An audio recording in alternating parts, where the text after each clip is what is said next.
Hello students, आज हम पढ़ने वाले हैं chapter number 2 of class 10 CBSE. और हम पढ़ेंगे पॉलिनोमियल के बारे में, क्या होता है पॉलिनोमियल। ठीक है, इसका पूरा हम करेंगे आज। चलो स्टार्ट करते हैं पॉलिनोमियल को क्या होता है पॉलिनोमियल? पॉलिनोमियल्स होता है एक अलजेब्रिक एक्सप्रेशन होता है, ठीक है, जिसको कि हम इस फॉर्म में लिखते हैं ए एक्स की power n plus B X की पावर n-1, फिर c प्लस सी एक्स की power n-2 plus T X की पावर n-3, सो ऑन करके इस तरह से ये आता रहता है। और लास्ट में n एक्स की पावर 1। ठीक है, तो इस तरह से कोई एक्सप्रेशन होती है जिसमें पावर जो है घटती हुई रहती है, उसको हम कहते हैं पॉलिनोमियल एक्सप्रेशन। ठीक है, आपके सिलेबस में 3 टाइप के पॉलिनोमियल एक्सप्रेशन है। सबसे पहले लीनियर पॉलिनोमियल एक्सप्रेशन। उससे पहले आप समझिए कि डिग्री ऑफ पॉलिनोमियल क्या होती है। तो किसी पॉलिनोमियल एक्सप्रेशन की हाईएस्ट पावर उसकी डिग्री कहलाती है। किसी पॉलिनोमियल एक्सप्रेशन की जो हाईएस्ट पावर जो होती है, उसमें जो वेरिएबल की जो हाईएस्ट पावर होती है, उसको हम डिग्री ऑफ पॉलिनोमियल कहते हैं। जैसे इसको हम क्या कहेंगे, कितने डिग्री की है ये, n डिग्री की है।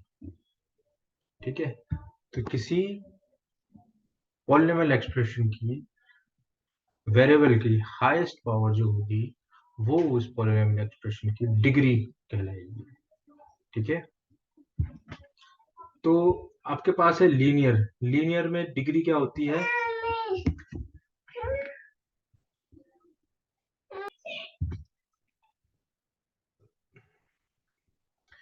तो आपके पास है सिलेबस में लीनियर पॉलिनोमियल। तो जो लीनियर पॉलिनोमियल होता है वो क्या होता है? जो लीनियर होता है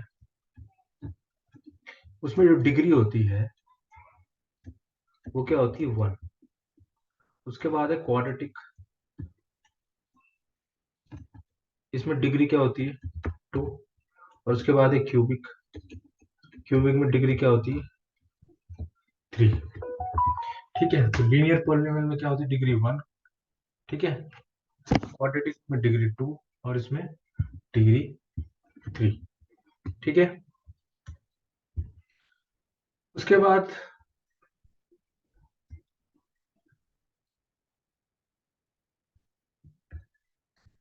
बाद क्या है कि जो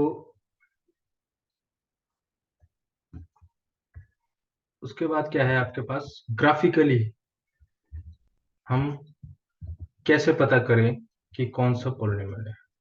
ठीक है, ग्राफिकली रिप्रेजेंटेशन है पॉलिनोमियल का। तो अगर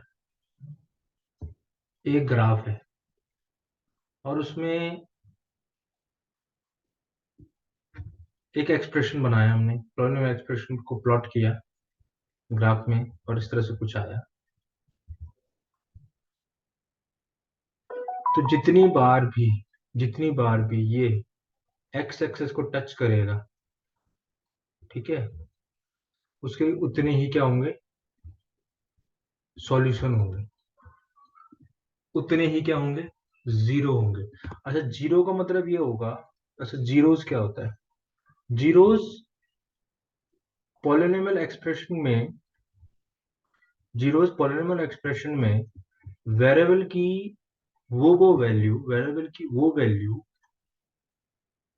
जिस वैल्यू पर पूरा जो एक्सप्रेशन है वो जीरो के बराबर हो जाता है, उसको हम कहते हैं जीरोस ऑफ द पॉलिनोमियल। उसको क्या कहते हैं, जीरोस ऑफ द पॉलिनोमियल कहते हैं। ठीक है, तो कितने जीरो होंगे इसमें, जितनी बार ये एक्स एक्सिस होता है, ये वाई एक्सिस होता है, जितनी बार भी ये ग्राफ एक्स एक्सिस को टच करेगा उतने ही इस पॉलिनोमियल के जीरो होंगे, क्योंकि इसने कितने बार टच करे, 1 2 3 4। तो इसके जो जीरोज होंगे वो कितने होंगे, 4 होगा। इस तरह से आप zero of the polynomial from the graph से किस तरह से हम पॉलिनोमियल के जीरो निकाल सकते हैं, वो इस तरीके से निकाल सकते हैं। ठीक है, मान लो ये ग्राफ है, तो यहाँ पर इस तरह से कोई ग्राफ है, तो इसमें कितने जीरो है, 2। ठीक है, तो जीरो ऑफ द पॉलिनोमियल क्या होंगे, 2। मान लो ये ग्राफ है, इसमें इस तरह से ये गया है, तो इसमें एक बार टच कर रहा है, तो ये कितना जीरो हो गया, 1। ठीक है, अगर ये ग्राफ है, इसमें इस तरह से आया, ये ये ये और ये कितनी बार टच करा, 1 2 3 बार, तो जीरो कितने हुए, 3। ठीक है, तो इसी तरीके से हम ग्राफ की मदद से पॉलिनोमियल के जीरोस को फाइंड आउट कर सकते हैं। ठीक है, समझ में आया, ये तो हो गया। अब उसके बाद आपके पास है कि अगर आपके पास क्वाड्रेटिक पॉलिनोमियल, अब आपके पास सबसे पहले है क्वाड्रेटिक पॉलिनोमियल जो आपके सिलेबस में है। ठीक है, तो मान लो A X square plus B X plus C, ये आपके पास कोई क्वाड्रेटिक पॉलिनोमियल है या क्वाड्रेटिक इक्वेशन है। तो इसके जीरो मानो, अब जितनी डिग्री होती है, याद रखना, जितनी डिग्री होती है उतने ही जीरोस होते हैं किसी पॉलिनोमियल के। मान लो डिग्री क्या है, 2, तो जीरो भी कितने होंगे, 2। एक्स की कितनी वैल्यू होंगी, एक्स की कितनी वैल्यू पे जीरो होगी इक्वेशन, 2 वैल्यू पर। डिग्री 1 होगी तो 1 वैल्यू पर, डिग्री 3 होगी तो 3 वैल्यू पर।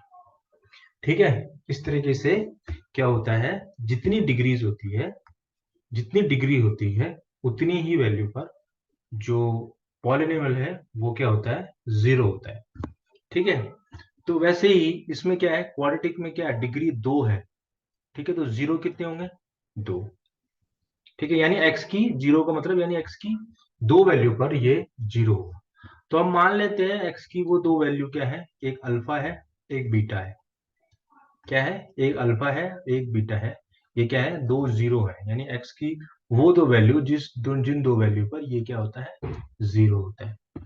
तो यहाँ पर एक एक्सप्रेशन है, इसको आप नोट कर लीजिए, अल्फा प्लस बीटा यानी जीरो का addition,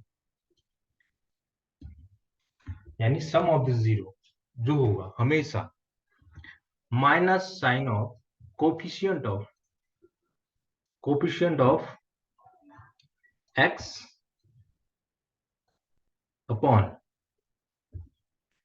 coefficient of X square, यानी coefficient of X minus B और coefficient of X square A, और प्रोडक्ट ऑफ जीरो जो होगा वो होगा constant term upon coefficient of X square, यानी कांस्टेंट टर्म क्या है, सी, और कोफिशिएंट ऑफ एक्स स्क्वायर क्या है, ए। ठीक है, ये है आपके पास। इससे आप क्या फाइंड आउट कर सकते हो, इसके जीरो फाइंड आउट कर सकते हो। ठीक है, और अगर जीरो गिवन हो उसे आप एक इक्वेशन भी बना सकते हो।